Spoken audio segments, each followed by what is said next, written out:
Hey everyone, this is Nathan over at Body Balance Physical Therapy, and today we're going to go over an exercise I like to call the hip wall press. So all you need for this exercise is a nice and sturdy wall. Sometimes it's best to do it on a door jamb so you're not trying to push through your drywall, but if you know you're on a study, you're not going to be pushing too awful hard. It shouldn't be an issue just doing this right on the wall that you have. So what we need to do with this exercise is we're going to be working on the hip that is away from the wall.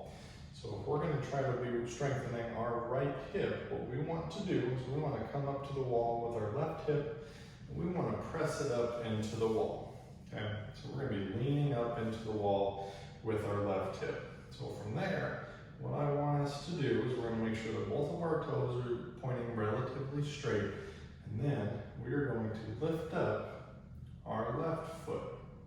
Now sometimes it's going to be just enough of an exercise for us that we don't have to do much pressing into, because we're trying to work on the muscle. It's called the glute medius muscle, which really helps to stabilize our pelvis.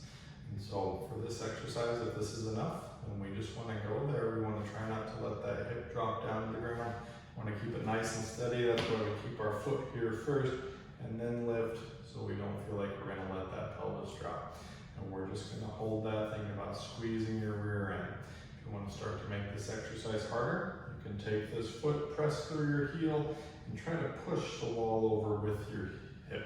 This shoulder shouldn't be doing anything to push over into the wall. All this force should be coming from this right hip and pressing into our left hip. So if this gets a little uncomfortable, we can always place some sort of like a pillow or something more comfortable up against there if the bony part of our hip is pushing into the wall too much.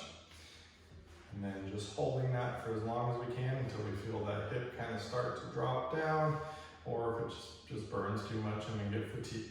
So that's the first step of this exercise. And the next progression would be to take this left hip, or this left knee now.